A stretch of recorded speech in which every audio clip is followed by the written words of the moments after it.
Sige. Ano, picture rin ako, wala man sa boses ka, wala. Hindi mo. Matthew 5:22 mga kapatid na Jay, pakipasa mo. Datapwat sinasabi ko sa inyo na ang bawat mapuot sa kanyang kapatid ay mapapasapanganib sa kahatulan, at ang sino mang magsabi sa kanya ay mapapasapanganib sa Sanhedrin, at ang sino mang magsabi ulol ka ay mapapasapanganib sa impyerno ng apoy. Tanong ko, sa English to niya, Greek word ang ginamit po dyan. Kasi apat po ang pinagamitan ng Greek word. specific po ang tanong ko kaya Doc, doon sa Mateo 5:22, na ginamit na English na hell. Ano po ito? Symbol po ba ito o literal na lugar po ito, Pastor? Brother Doc. Okay, ganito po. Ano pong translation ang ginamit niya? Binasa ko po, English po. Mateo 5:22 po. Naman po, kaya ako po tinatanong ang translation. Kung gagamit mo kayo ng King James, so kayo po ay gumagamit ng Textus Erasmus na isinalin ng Pope Leo XVIII, na ito ay galing sa Byzantine Scripture. Kaya nga po, yun lang naman tanong ko, kapatid, di ko naman tinatanong kung anong translation eh. Tinatanggap niyo ho ba na dito sa Matthew 5:22 po, sa salin po ng English hell at sa maraming salin ng Biblia, ang ginagamit po ay hell or Gehenna, no? Sabi doon sa ibang salin. So coming from the translation, Gehenna ang ginamit. Apo. So tanong ko po pa, Doktor, ito po ba'y simbolo o isang lugar po? Yun lang naman po, categorically po. Okay. Ang Gehenna ay Greek word na ginamit ni Jesus. Okay? Yan sa Sorry na, Doc, that's not my question eh. Categorically po tanong ko, Doc eh. Kumbaga, yes or no lang eh. What is your position on the Matthew 5:22? Ito po ba'y isang lugar o ito'y simbolo lamang po? Southeast ang Gehenna. Southeast ng Jerusalem. So literal po. Literal. Southeast. A place po ito, place. Ayan mismo ang ginamit. Okay, opo. So, kasi po tinatanong ganito po. Ang hell po kasi ay may apat na Griegong salita na ginamit. Gehenna, okay po. Naintindihan ko po, Doc, medyo nakakaintindi naman ako ng konting Greek. Ang tanong ko po, so may sagot na ko kayo, this is a place. Itong hell sa talasan ng place po yan, Southeast. Yung pong Mateo 5:22 po, batay ho sa inyo, ito yung south, east, no, na isang lugar po ito. Tinatanggap po. Okay. Next question ko po. Basura. Next question ko po, kapatid. Kung ang binabanggit po ba dito sa Mateo 5:22, ito rin po ba yung binabanggit sa Marcos 9:41 na impyerno na mas mabuti pang pumasok na isa lang ang mata kaysa pumasok sa impyerno na may apoy at may uod? Ito rin po ba yung magkaisa po? Yan. Titingnan po ninyo sa Greek kung ang ginamit yung Gehenna. Titingnan natin, kapatid. Basahin mo nga, kapatid, kasi ang sabi niyo po, yung Matthew 5:22 po, ito yung tinatawag na hell sa southeast. So, ito isang lugar. Ngayon, ang question ko po, Doc, ito ba yung katulad din ba sa Marcos 9:41 na sinasabi ni Kristo? Pakibasa nga, Jay. Marcos 9:41, kapatid. Ito po. Sapagkat ang sino mang magpainom sa inyo na isang sarong Marcos tubig. po, yung 48, kapatid. 48. 46. Na dooy hindi namamatay ang kanilang uod at hindi namamatay ang apoy. Pareho po ba ito ng Matthew 9:48 at saka yung Matthew 5:22 sa lugar? Sagot po, kapatid. Sa Greek word na ginamit, kung Gehenna, makikita niyo po naman sa Strong or kay Thayer, kung Gehenna, same siya. Pareho po ba sila nung Marcos 9:48 at saka yung Matthew 5:22 po? Ano ang gamit sa Marcos? Hindi po. Siguro mas magiging productive Dr. ating brother, kasi nasa level na tayo na medyo maalam na tayo sa Biblia pareho eh. Para maging mas productive ang ating usapan, before you answer and elaborate your question, you have to answer first categorically. If the question is about place, then you have to say place. If your answer is simple, my question is this, bro, Doc.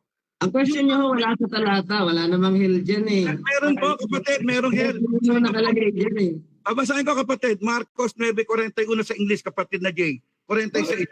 Meron po hell. Sa 5 po bro meron. Babasahin natin. 45. And if thy foot offend thee, cut it off. It is better for thee to enter halt into life than having 2 feet to be cast into hell, into the fire that never shall be quenched. Yun naman ang tanong ko, Doc, hindi naman ako namimilit. Yung bang hell na binanggit sa Marcos 9, pareho din ba yun ng Matthew chapter 5 verse 22 na isang lugar din? Same yan. Kung Gehenna po yung Greek sa 45, same. Pero Pareho, same. Okay, salamat po. Opo. Susunod yung tanong, Doc, meron tayong 10 minutes na cross-examine. Yung bang sinabi ni Cristo sa Marcos 9:48, walang hanggan ho ba yun na sinasabing apoy at uod na hindi namamatay? Walang hanggan ho ba yun?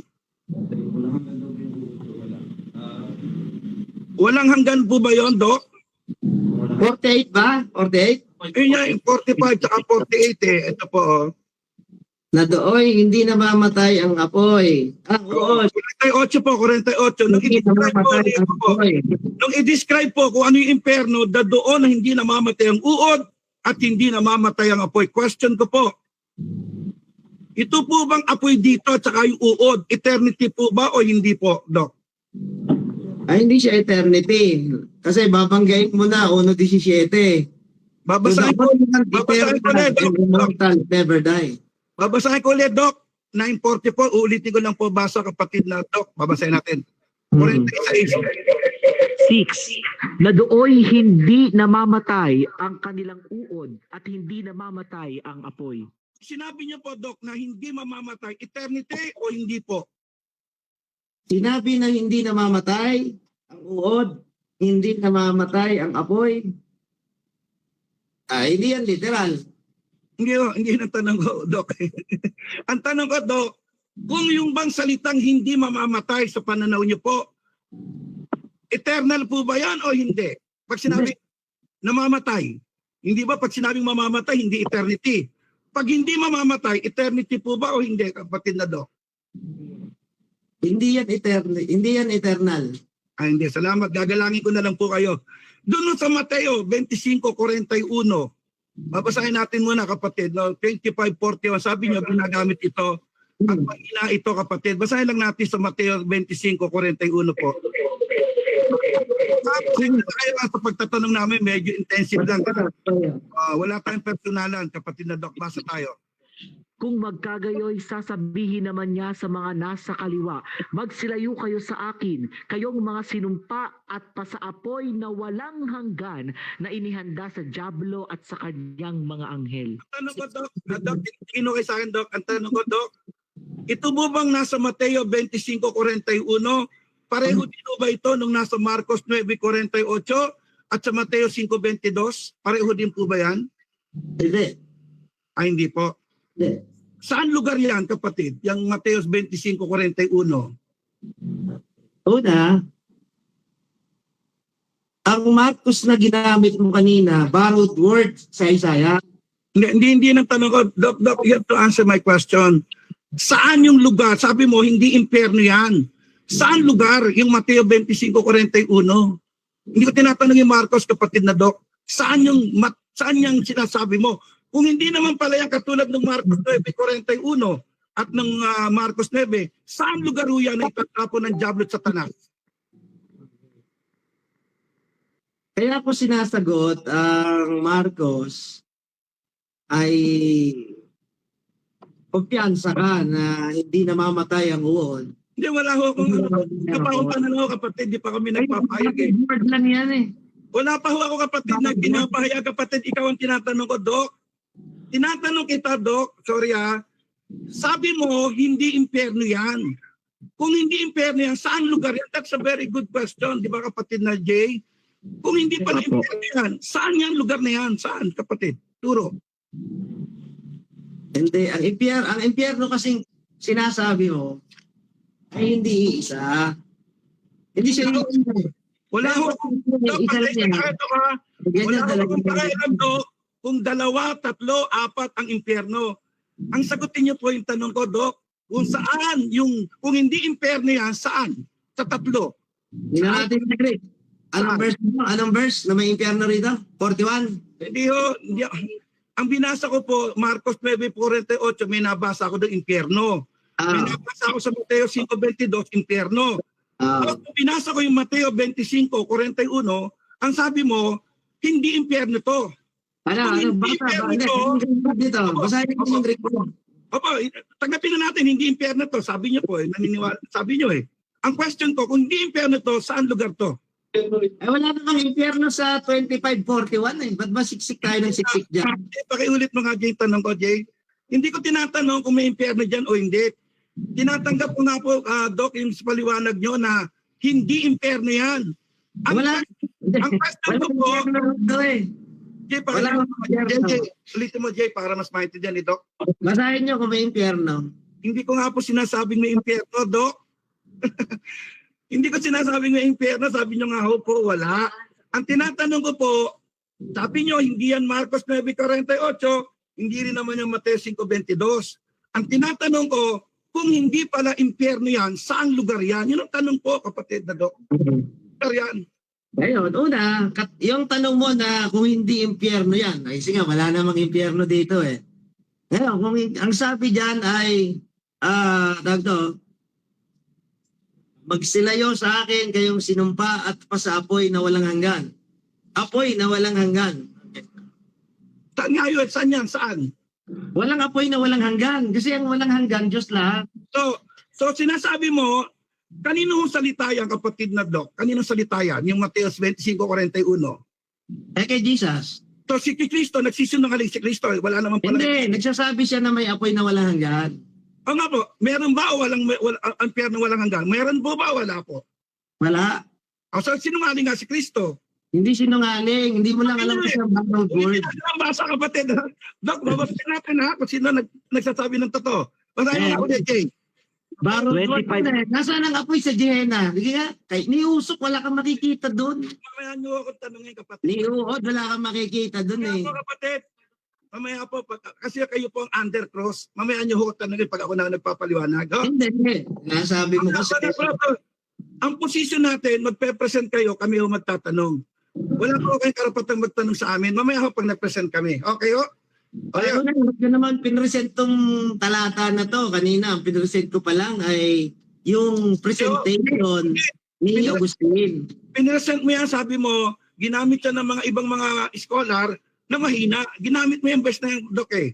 Sabi mo, yung talata yung mahina. Okay, balik ulit tayo pa, Doc. Pabayaan na natin yung iba. Ginamit siya na mahina ni Agustin. Kaya nga Ang po, sinasabi lang ni Agustin naman pa, dalawa. so ibig sabihin, pinresent nyo po. Pinresent nyo na itong Mateo 25, kaya hindi ko kayo naniniwala dito dahil ang pagkakagamit ni Agustin ay mahina. Eh, pinresent nyo po. Kaya ang question natin, Doc, para medyo tumago tayo, Doc, ito. Doon ba sa ito tanong ko, Doc. Agustin ko po, ang sinasabi ni Agustin. Doc, patapos mo, Doc. Hihina yung iba, dalawa lang ang matibay. Eh, lawyer din naman si Agustin at father of Roman Catholicism. Wala ko kami pakailan kay Agustin, Doc. Ha? Wala ko kaming doon, Doc. Ito lang kami, Biblia lang kami. Ito tanong ko sa iyo, kapatid na Doc. Eh, yung Biblia nyo nga, hindi nyo nga alam kung saan galing eh. Tatanong mo na ako, Doc, para maganda. Lagay natin sa kaayusan. Ang Diyos na po, bro. ang Diyos ay Diyos ng kaayusan at karapatan. At tapos na pala. Ako naman, Doc, magpe-present, Doc. Salamat, Doc. Ako naman. Alam mo, mga kapatid, no, sorry po. Ang alam ko kasi, kapag may tanong, sasagot ka batay sa pananampalataya mo, kapatid na Jay. Basahin natin ang unang Pedro 3:15. Ganito nakasulat. Kung ano yung tanong, basa. Kundi inyong ariing banal si Kristo na Panginoon sa inyong mga puso, na lagi kayong handa ng pagsagot sa bawat tao na humihingi sa inyo ng katwiran tungkol sa pag-asang nasa inyo, ngunit sa kaamuan at takot. Kaya hindi tayo batay, kapatid, sa mga theologian, sa mga magagaling magpaliwanag. Tayo batay tayo sa nakasulat. Doon tayo matututok. Hindi kay Agustin, hindi kanino mang century. No? Basahin natin sa unang Korinto 4:6. Kanino tayo matututo, kapatid? Basa. Ang mga bagay ng ito, mga kapatid, ay inianyo ko sa halimbawa sa aking sarili at kay Apolos dahil sa inyo, upang sa amin ay mga tuto kayo na huwag